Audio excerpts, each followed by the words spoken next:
Directors and their westerns, the Golden Age, 1940s to 60s. After the commercial successes of westerns in the late 1930s, their popularity continued to rise until the 50s, when the number of westerns produced outnumbered all other genres combined. The period from the 1940s to the 60s has been called the Golden Age of the Western, epitomized by the westerns of several notable directors. Today, we will talk about some of these directors and the westerns they made. If you enjoyed this video, hit the subscription button to get my new videos. To check out my many other videos, head to my channel. The link is in the description. Let's get into it.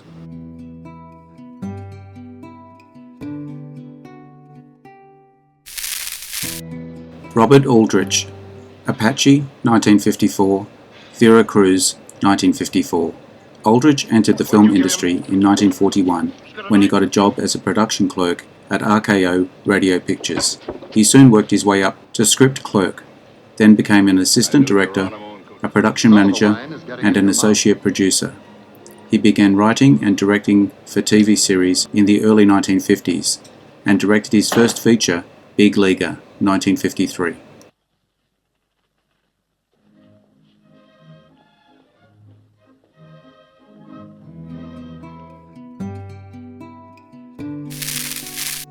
Bud Botticher, brilliant, distinguished American director, particularly of westerns, whose simple, bleak style disguises a complex, artistic temperament.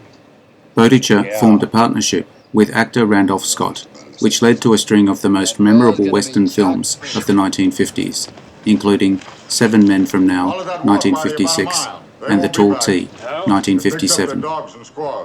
Means they've headed back into the hills. They're done with killing, for now anyway. Then we should be in Lordsburg for tomorrow with no trouble at all. Yes, ma'am. No trouble at all.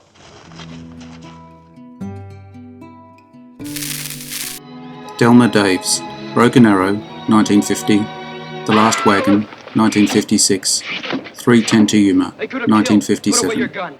Daves entered films as an actor. After appearing in several pictures, he began collaborating on screenplays and original stories. He wrote scripts for many of Hollywood's best films of the 1930s and 1940s. Turning director, of the many films he made, the westerns he did were especially close to his heart. As a youth, he spent much time living on reservations with Hopi and Navajo Indians. The Last Wagon. You lived in it, you fought in it, you loved in it.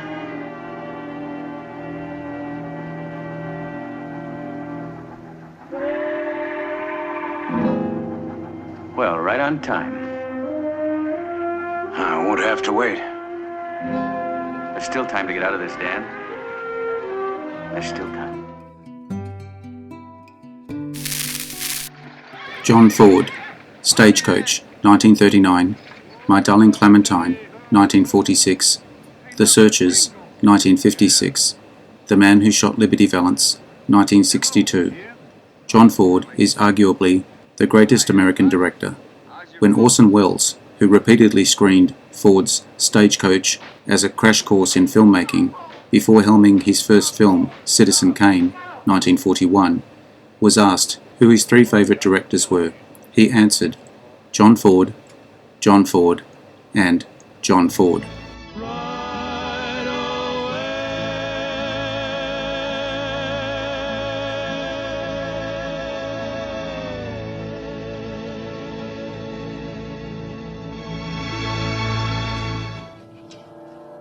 Dude.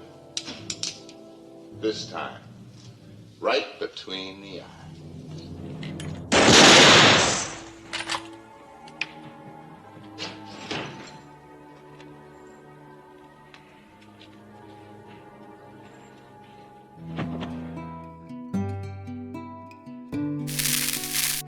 George Roy Hill, Butch Cassidy and the Sundance Kid, 1969. George was never able to hit it off with the critics, despite the fact that two of his films, Butch Cassidy and the Sundance Kid and The Sting, 1973, remained among the top box office hits by 1976.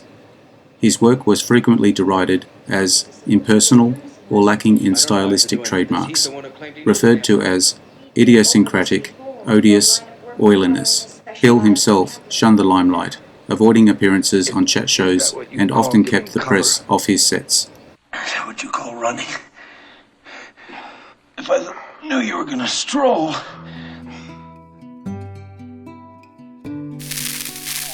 Howard Hawks. Red River, 1948. Rio Bravo, 1959. El Dorado, 1966. What do the classic films Scarface, 20th Century, Bringing Up Baby, Only Angels Have Wings, His Girl Friday, Sergeant York, To Have and Have Not, The Big Sleep, Red River, Gentlemen Prefer Blondes, and Rio Bravo have in common, aside from their great craftsmanship? The answer is director Howard Hawks, one of the most celebrated of American filmmakers, who ironically was little celebrated by his peers in the Academy of Motion Picture Arts and Sciences during his career.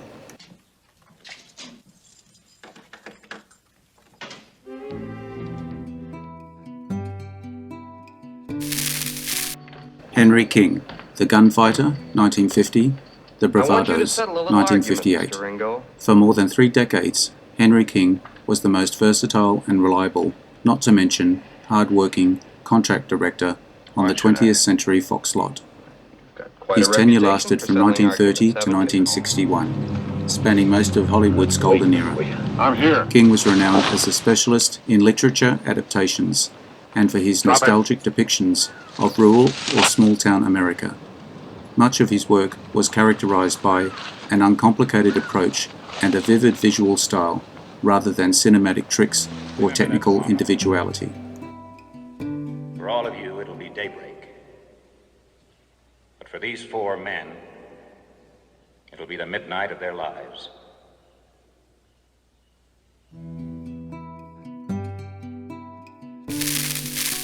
Sergio Leone, the Spaghetti Western Dollars trilogy, featuring Clint Eastwood. A Fistful of Dollars, 1964. For a Few Dollars More, 1965. The Good, the Bad, and the Ugly, 1966, as well as Once Upon a Time in the West, 1968. Leone was born into the cinema. He was the son of Roberto Roberti, one of Italy's cinema pioneers, and actress Bice Valerian. Leone entered films in his late teens, working as an assistant director to both Italian directors and US directors working in Italy.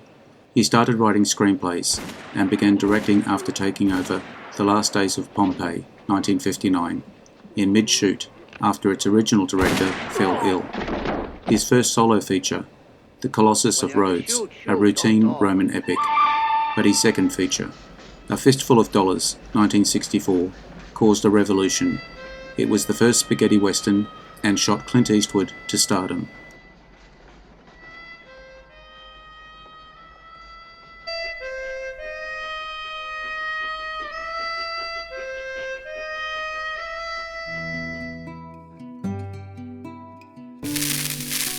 Anthony Mann, Winchester 73, 1950, The Man from Laramie, 1955, The Tin Star, 1957. Anthony Mann was born on June 30, 1906 in San Diego, California. He was a director and writer known for El Cid, 1961, Men in War, 1957, and The Glenn Miller Story, 1954. He was married to Anna, Sarah Montiel, and Mildred Mann. He died on April 29, 1967 in London, England. Not to start anything.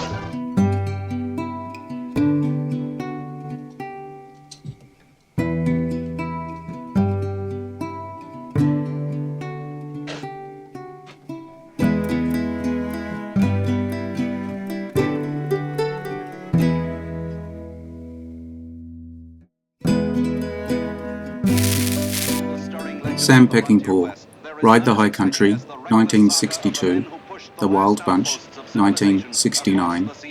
If they move, commands stern-eyed William Holden, kill 'em. So begins The Wild Bunch, 1969.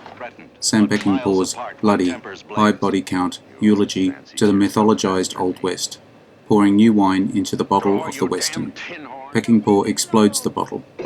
That exploding bottle also christened the director with the nickname that would forever define his films and reputation, Bloody Sam.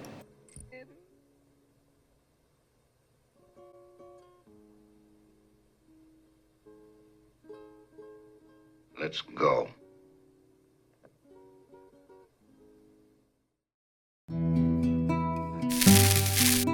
George Stevens, Shane, 1953. Stevens, a filmmaker known as a meticulous craftsman with a brilliant eye for composition and a sensitive touch with actors, is one of the great American filmmakers, ranking with John Ford, William Wyler, and Howard Hawks as a creator of classic Hollywood cinema, bringing to the screen mytho-poetic worlds that were also mass entertainment, one of the most honoured and respected directors in Hollywood history.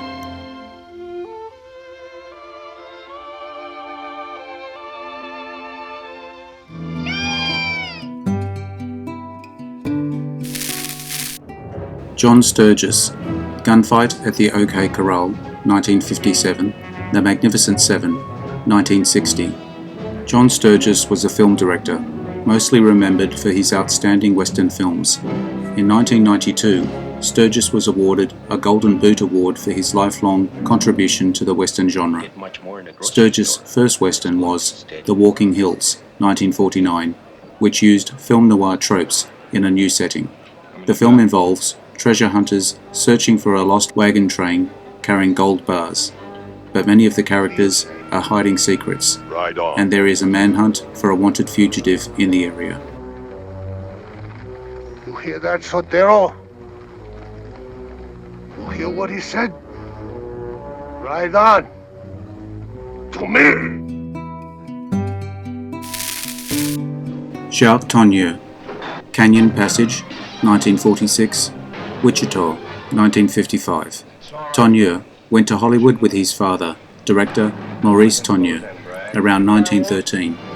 He started out as a script clerk and editor for his father, then graduated to such jobs as directing shorts, both in France and America.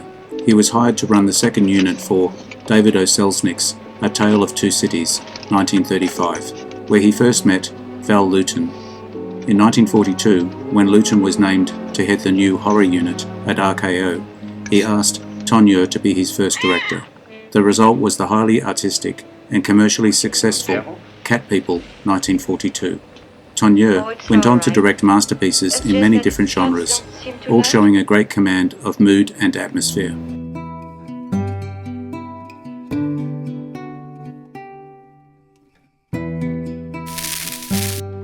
King Vidor, Jewel in the Sun, 1946. Man Without a Star, 1955. Vidor was nominated 5 times for the Academy Award for Best Director, without ever winning. He was nominated for the feature films The Crowd, 1928, Hallelujah, 1929, The Champ, 1931, The Citadel, 1938, and War and Peace, 1956.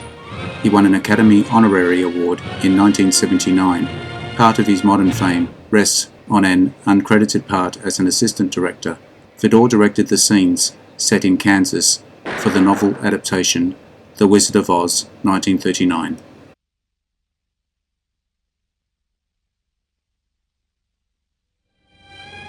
Tomorrow goes for a man without a star. There's just no sense to building fence, not if you like to wander. Each hill I see is calling me, go yonder, yonder, yonder. William A. Wellman, The Oxbow Incident, 1943, Yellow Sky, 1948. The Oscar-winning screenwriter-director of the original A Star is Born, 1937, was called Wild Bill during his World War I service as an aviator, a nickname that persisted in Hollywood due to his larger-than-life personality and lifestyle. And we want all of it. There's plenty more left here. If that girl and the old man want it, they can dig for it. I've waited all my life to make a killing like this, and I'm not giving half my share to anybody.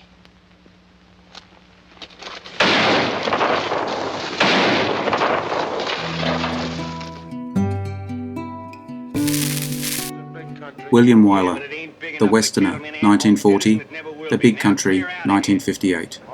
A filmmaker who, at the time of his death in 1981, was considered by his peers as second only to John Ford as a master craftsman of cinema, the winner of 3 Best Director Academy Awards, second again only to Ford's 4.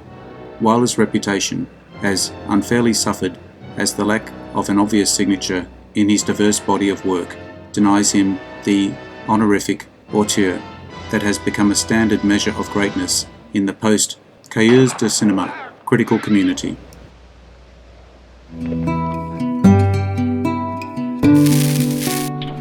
Fred Zenman, High Noon, 1952. Initially grew up wanting to be a violinist, but while at the University of Vienna, decided to study law. While doing so, he became increasingly interested in American film and decided that was what he wanted to do. He became involved in European filmmaking for a short time before going to America to study film.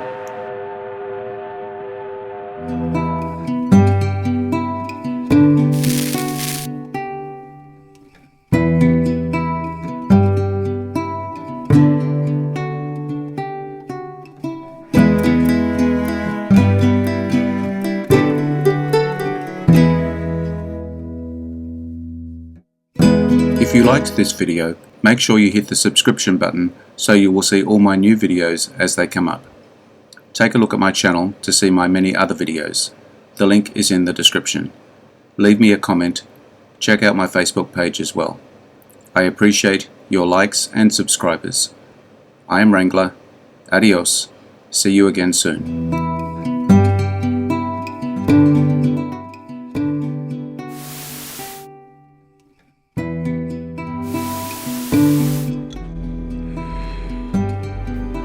Interesting facts about famous people.